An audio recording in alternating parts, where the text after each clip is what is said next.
Hi, Tom. Thank you so much for coming today to talk about your fascinating new book, Train. So, what inspired you to write a book about trains? It was at first a sound, and then it was a sight. Actually, the origins of this book are sort of sensory in nature. The sound was hearing the train whistle from the second story of my grandmother's house in this small Kansas town when I was really a young child, and hearing that train whistle through sort of a lacy window on a rainy night, a rainy summer's night. It just sounded like the call almost from another kind of a world. And I thought it sounded so lonely and so romantic. And wherever that train was going, I wanted to be on it.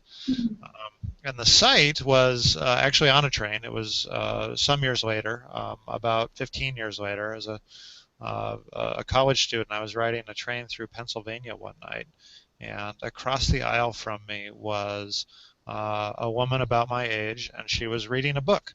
She was absorbed in whatever it was that she was reading, a novel, I think, and whatever it was sort of making her cry. And Oh, so this beautiful woman crying on a train in a snowstorm in Pennsylvania.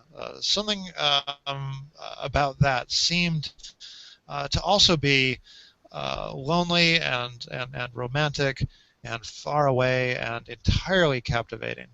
And so, in a way that I can't really understand, the sound in this site really sort of inspired me to look deeply into railroads. actually, my grandparents met on a train. So, I've always been always loved that story when they tell it to me. And I think it's because there is something so romantic and sentimental about trains. So, what do you think that is? It's strangers coming together in an unusual environment, and they're in motion. But they're also standing still. It's sort of the paradox of travel by any kind of a vehicle. You're sitting perfectly still, and yet you're moving at kind of a mind-bending velocity, and you're out of your comfort zone.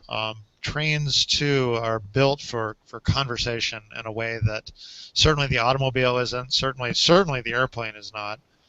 But a train is different. A train is civilized. You can mingle on a train. And there's something about it that all those factors make it a great place, I think, to fall in love. One of my favorite things about reading your book was the way that you described all of your interactions, and you met so many cool people. So, what was the most interesting conversation you think you had on your journey? Wow, there were so many. I mean, it was just sort of a mosaic of the human experience. What stands out is I met a number of people who were actually running away from a previous life and using the train to take them to wherever it was that they were going to start something new. I met a guy running out on a longtime girlfriend. I met people moving for jobs. I met another guy skipping out on his business partner, and for whatever reason, the railroad there seemed to have sort of a quality of a doorway, stepping out of one life and into another. And you speak a lot about the cultural and economical impact that railroads have had on a lot of countries and even the world. So, what do you think was the most surprising thing that you learned? Wow, that the railroad is still a tool of imperialism, expansion in the national interest. We sort of think of this as a kind of a 19th century method of pushing borders out, but in fact, the Chinese government has used a railroad, a very expensive railroad, to connect the rest of China with the faraway and to them troubling province of Tibet. The question of Tibetan independence, seems forever sort of settled now with the new railroad that the Chinese built and dedicated in 2007. Tibet now has a really kind of a Chinese quality to it that it didn't have before, simply because of the railroad's power to move people and goods into the region. So, you've traveled to Scotland, England, India, Russia. South America, and across America. Did I get all of them? I think so. Yeah, yeah. You mentioned South America, Peru, the coal hauling railroad up the side of the Andes. Yes, India, China, of course the Trans-Siberian, and across the United States, which in some ways was the most revelatory of all. What I love about trains, traveling on trains, is that you can see, I feel, so much more of a place than you can driving or obviously flying. So, what do you think was the most beautiful view? Which Wow. Well, you're absolutely right. I mean, from the windows of a train, you see a totally unsanitized view of the countryside and of cities in particular. You know, we cities tend to turn their backs on the tracks. You know, it's where you see the warehouses, the sort of cinder dust backyards. You see unbeautiful sides of particularly America, but in some ways they take on a beauty of their own. But when it comes to conventional, just sort of knock your socks off, travel magazine, beautiful.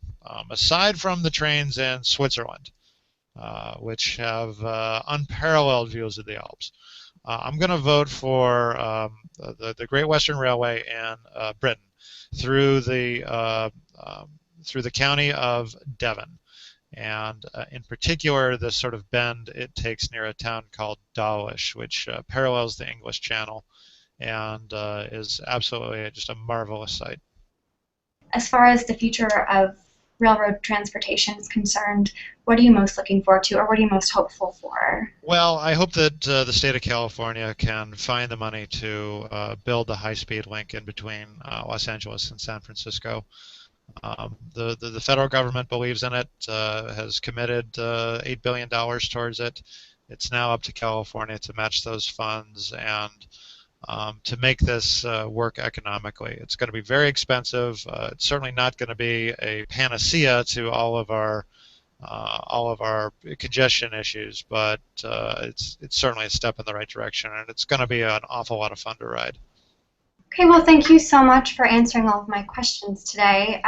Your book, Train, was absolutely fascinating, and I think that you told a story about human nature and relationships as well as trains and their impact on the world. So it was very beautiful, and I appreciate you sitting with us today.